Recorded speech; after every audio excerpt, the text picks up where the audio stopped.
ఇప్పుడు ఇంకా administration start కాలే, ఇక ప్రక్షాళన గురించి అని మనం ఏం మాట్లాడతాం చెప్పండి.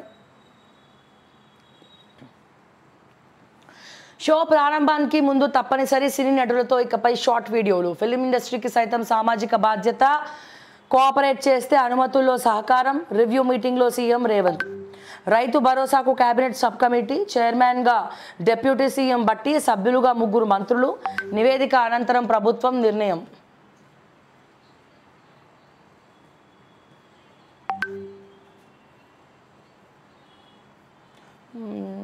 ఛత్తీస్గఢ్లో భారీ ఎన్కౌంటర్, 11 మంది మావోయిస్టులు మృతి. మృతుల సంఖ్య పెరిగే అవకాశం.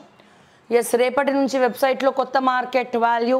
తుది దశలో భూముల విలువ పెంపు అంశం. నేడు వివిధ శాఖల ఉన్నతాధికారులు కీలక భేటీ. అన్ని రకాల ల్యాండ్స్పై పెంపు ప్రతిపాదనలు. 30 నుంచి 200% వరకు పెరిగే ఛాన్స్. భూ సేకరణపై ప్రభావం పడే అవకాశం. రాష్ట్రంలో భూముల మార్కెట్ విలువ పెంపు ప్రక్రియ తుది దశకు చేరుకుంది.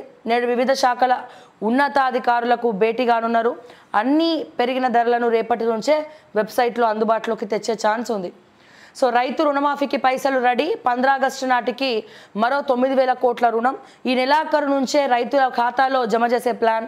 కార్పొరేషన్ అవసరం రాదన్న ఆఫీసర్లు. భూములు అమ్మాల్సిన పని లేదని క్లారిటీ. ఓకే, ఇప్పటికే ఖజానాలో 15,000 కోట్లు జమ చేసిరంట. అసలు ఈ 15,000 కోట్లు జమ చేయడానికన్నా ముందు అసెంబ్లీ ఎలక్షన్స్కి ముందు వేసినటువంటి 7,000 కోట్లు ఏమైందో రేవంత్ రెడ్డి గారు లెక్క చెప్పండి. మాకొద్దు, పబ్లిక్కి చెప్పండి. ఏదైతే మన రుణమాఫీ పక్కన పెడితే రైతు బంధు కోసం 7,000 కోట్లు రెడీగా అసెంబ్లీ ఎలక్షన్స్ టైంలో పెట్టినటువంటి డబ్బు ఎక్కడెక్కడ ఖర్చు అయిందో దయచేసి రేవంత్ రెడ్డి గారు మా ప్రజలకు మీరు చెప్పాల్సినటువంటి అవసరం ఉన్నది. Point number 1. అండ్ రుణమాఫీ ఇప్పటికైనా చేస్తూ ఉన్నారు, చాలా సంతోషం. ఆగస్ట్ 15 లోపల చేస్తామన్నారు కదా. సో ఏ రకంగా చేస్తున్నారు, ఏమేమి తాకట్టు పెడుతున్నారు, ఏమేమి ప్రభుత్వ భూములు వాడుతున్నారు అనేది కూడా మనం ఇక్కడ చూడాల్సినటువంటి అవసరం ఉంది. అండ్ ఇప్పుడు రీజనల్ రింగ్ రోడ్ అన్నారు. ఆ రీజనల్ రింగ్ రోడ్ కూడా ఎవరి దగ్గరకు వస్తుంది? ఎక్కడెక్కడైతే వీళ్ళ ఆస్తులు ఉన్నాయో, ఎక్కడెక్కడైతే ఎవరెవరైతే మంచి మంచి ప్లేసెస్, ఆస్తులు, మంచి మంచి లొకేషన్స్ ఉన్నాయో ఆ రీజనల్ రింగ్ రోడ్ ఆ రూట్లోకి వెళ్ళి వస్తుంది అన్నట్టు. ఎందుకని? ఆ రీజనల్ రింగ్ రోడ్ అక్కడ వస్తే వాళ్ళ ప్లాట్ల రేట్లు కానీ వాళ్ళ వెంచర్ల రేట్లు కానీ మరింత పెరుగుతాయి. అది సామాన్యుల దగ్గర రాదు. అది ఎవడెవరికైతే ఆల్రెడీ భూములు కొని పెట్టుకొని ఉన్నారో సో ఆ ప్లేసెస్లో వస్తాయి అన్నట్టు. ఇంకా పెద్ద దౌర్జన్యం ఏంది చెప్పాలనా? సో రీజనల్ రింగ్ రోడ్ ఎక్కడ వస్తుంది, ఎక్కడ వీళ్ళు పొడిగిస్తారు అని చెప్పి ముందే ఆఫీసర్లకు తెలుసుకొని, ఆఫీసర్ ద్వారా కొంతమంది ముందే తెలుసుకొని ఆ రీజనల్ రింగ్ రోడ్ వచ్చే ఏరియాల్లో ఉన్నటువంటి భూములను ముందే తక్కువ రేటుకి కొనుక్కొని పెట్టుకుంటున్నారు. సో ఇది ఒక రకమైనటువంటి వాళ్ళ స్ట్రాటజీ. సో దీన్ని బట్టి ఆలోచించండి, ఎవడి స్థాయిలో ఎవడి స్టైల్లో వాళ్ళు ముందరికి వెళ్తూ ఉన్నారు. నెక్స్ట్, కొంచెం ఓపిక పట్టండి, మళ్ళీ మనదే అధికారం. 15 ఏండ్లు కంటిన్యూ. 2 ఏళ్లలో అసెంబ్లీ సెగ్మెంట్ల సంఖ్య 160 వరకు పెరగచ్చు. బీఆర్ఎస్ తరపున ఎవరికి బీఫామ్ దక్కితే వాళ్ళదే గెలుపు. పార్టీ జెడ్పీ చైర్మన్లతో బీఆర్ఎస్ అధినేత కేసీఆర్. ప్రభాకర్ది ప్రభుత్వ హత్యే హరీష్ రావు. జెడ్పీ చైర్మన్లు అందరితోటి మా బాపు కేసీఆర్ కలిసినట్టు నిన్న. ఈయన ధైర్యం ఏందో అర్థం కాదు. ఇంత జరుగుతుంది, ఒక పక్క అందరు వెళ్ళిపోతూ ఉన్నారు, ఈయన మాత్రం మీరు ఆగండి, జస్ట్ వెయిట్. అదేంది మన సినిమా ఉంది sir, Rajendra Prasad, after 1 year I will become a king. So ఈ డైలాగ్ నాకు బాగా గుర్తొస్తూ ఉంది. బట్ మా బాపు ధైర్యమే ధైర్యము. బట్ ఎక్కడ కూడా ఆయనకు టెన్షన్ కానీ లేకపోతే ఏది కనిపించట్లే. అందరితో అయితే మాట్లాడుతూ ఉన్నారు, వెళ్తూ ఉన్నారు. సో 120 వరకు పెరగచ్చు అని చెప్తా ఉన్నాడు. ఎన్ని ఏళ్లలో? సో 15 ఏండ్లు మళ్ళీ కేసీఆరే అధికారంలో ఉంటాడు, బీఆర్ఎస్ పార్టీ అధికారంలోకి వస్తుంది. సో ఒక 2 ఏళ్లలో మన అసెంబ్లీ స్థానాలు 160 వరకు పెరగచ్చు. అంటే మళ్ళీ ఎలక్షన్స్ వస్తాయని అర్థం. అంటే ఎక్కడ ఏ క్షణమైనా మళ్ళీ 2 ఏళ్లలో గవర్నమెంట్ పడిపోయే అవకాశం ఉన్నది. సో గవర్నమెంట్ పడిపోయే అవకాశం ఉన్నప్పుడు మరి 160 మంది మన దాంట్లోకి వస్తారు, మనం గవర్నమెంట్ ఫామ్ చేస్తామని మా కేసీఆర్ గారు చాలా అద్భుతంగా, చాలా చక్కగా, వినమ్రతతో మంచి అభిప్రాయాన్ని చెప్పారు. ఆ మాత్రం కాన్ఫిడెన్స్ కేసీఆర్ గారికి ఉండాలి.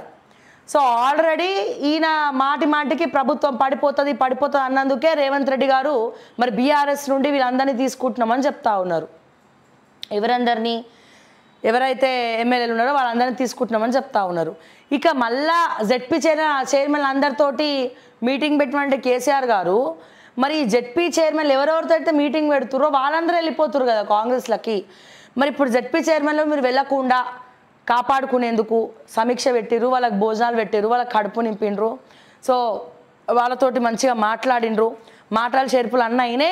జర ఓపిక పట్టండి. మన పార్టీ తరఫున బీఫాములు ఎవరికి ఇస్తే వాళ్ళదే బంగారు భవిష్యత్తు. సో 160 మంది 2 నెలల్లో పెరుగుతారు అని కేసీఆర్ చెప్తున్నాడు చూసిన ధైర్యంతో. దాన్ని కాన్ఫిడెన్స్ అనుకోవాలా, ధైర్యం అనుకోవాలా, లేకపోతే ఏదైతే అదైందని అనుకోవాలనా, లేకపోతే ఈ సొంత క్యాడర్ వెళ్లకుండా కాపాడుకునే ప్రయత్నం చేయాలనుకోవాలా, ఏదేమైనప్పటికీ కూడా బట్ చూద్దాం మరి ఏం జరుగుతుంది ఏంది అనేది.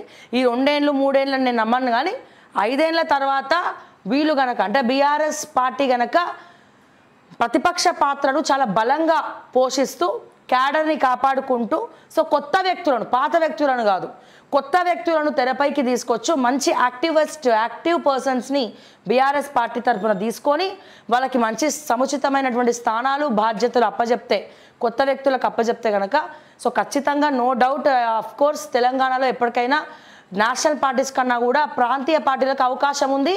ఆ అవకాశం కూడా వీళ్ళ చేతిలోనే ఉన్నది. మరి ఆ అవకాశాన్ని వీళ్ళు కాపాడుకుంటారా, లేకపోతే ఇట్లనే పోయి దాన్ని లైట్ తీసుకొని మొత్తం పార్టీనే జీరో చేసి పడేస్తారా అనేది బీఆర్ఎస్ వాళ్ళ చేతిలోనే ఉన్నది. సో మొత్తానికైతే మా బాపు కేసీఆర్ అయితే ఇట్లా చెప్తుండు, ఏమని 2 ఏళ్లలో ఏమైనా జరగచ్చు, గుర్రం ఎగరవచ్చు, ఎగిరిన గుర్రం కింద పడవచ్చు అని చెప్తా ఉన్నారు. కాబట్టి మనం కూడా వెయిట్ చేద్దాం. మరి ఎందుకు చెప్తుండు, ఎట్లా చెప్తుండు, ఏ రకంతో చెప్తుండు, ఏ విజన్తో చెప్తుండు, ఏ ధైర్యంతో చెప్తుండు, పార్టీ క్యాడర్ని కాపాడుకునే ప్రయత్నాలా ఇవన్నీ, లేకపోతే నిజంగానే వెనకాల అసలే ఇప్పుడు కాంగ్రెస్ పార్టీలో వీళ్ళకి పడతలేవు, కొన్ని వర్గాలు కొట్లాడుకుంటున్నాయి. రేవంత్ రెడ్డి వర్గం ఒకవైపు, ఇంకొక వర్గం ఇంకోవైపు. సో ఎప్పుడెప్పుడు రేవంత్ రెడ్డిని కుర్చీలకెళ్ళి గుంజి ఎప్పుడెప్పుడు మేము కూర్చుందామా అనే ఆలోచన తప్ప వీళ్ళకి ప్రజలకి ఏం చేద్దామన్న అవగాహన కానీ ఆలోచన కానీ లేదు. సో ఇటువంటి పరిస్థితుల్లో 2 ఏళ్లలో మళ్ళీ ముఖ్యమంత్రి మార్చే అవకాశం ఉంది. ఇంత కష్టపడి ఇంత లాబింగ్ చేసుకొని నేను పొద్దు నుంచి రాత్రి వరకు గ్రౌండ్లో తిరిగి కొట్లాడితే నన్నే ముఖ్యమంత్రి పదవి నుంచి దింపేస్తారా అని చెప్పి రేవంత్ రెడ్డి గారు ఆలోచించవచ్చు. ఆయన అటు పోవచ్చు, ఇటు పోవచ్చు, ఇటే ఉండొచ్చు, ఇక్కడే ఉండొచ్చు, లేదా రాహుల్ గాంధీ రేవంత్ని నమ్మి మీరే వెళ్ళిపోండి ఆయన రేవంత్ ఉంటాడని చెప్పచ్చు. ఏవైనా జరగచ్చు, మనం చెప్పలేం, what ever it is. So వీళ్ళేమో ఎంతసేపు రేవంతే కొన్ని రోజులు ఆగితే బీజేపీలోకి వస్తారని వీళ్ళు అంటారు. సో రకరకాలుగా మాట్లాడుతూ ఉన్నారు. సో ఏదేమైనట్టుగా ఎవరికి వాళ్ళు ఊహాగానాలు వేసుకుంటున్నారు తప్ప మరి ఇందులో వాస్తవం ఎంత ఏందనేది కాలమే నిర్ణయిస్తుంది. ఇంకో 2 ఏళ్ళు మా కేసీఆర్ 2 ఏళ్ళు అంటుండే కదా, చూద్దాం మరి 2 ఏళ్ల తర్వాత ఏం జరుగుతుందో, ఏం జరగబోతోందో, మరి ఏం అవ్వబోతోందో చూడాలి. బట్ ఒకటి, రానున్న మళ్ళా అసెంబ్లీ ఎలక్షన్స్లో ఖచ్చితంగా ప్రాంతీయ పార్టీ సపోర్ట్ లేనిది తెలంగాణలో నేషనల్ పార్టీస్ అధికారంలోకి రాలేవు. సో మరి దీన్ని కాపాడుకునే ప్రయత్నం ఎవరు చేస్తారో చూడాలి. మరి ఆ ప్రాంతీయ పార్టీ బీఆర్ఎస్ అవుతుందా, లేకపోతే మా చంద్రబాబు నాయుడు గారు మళ్ళీ ఇక్కడ టీటీడీపీ మళ్ళీ పునరావృతం చేయాలని చెప్పి అనుకుంటా ఉన్నారు.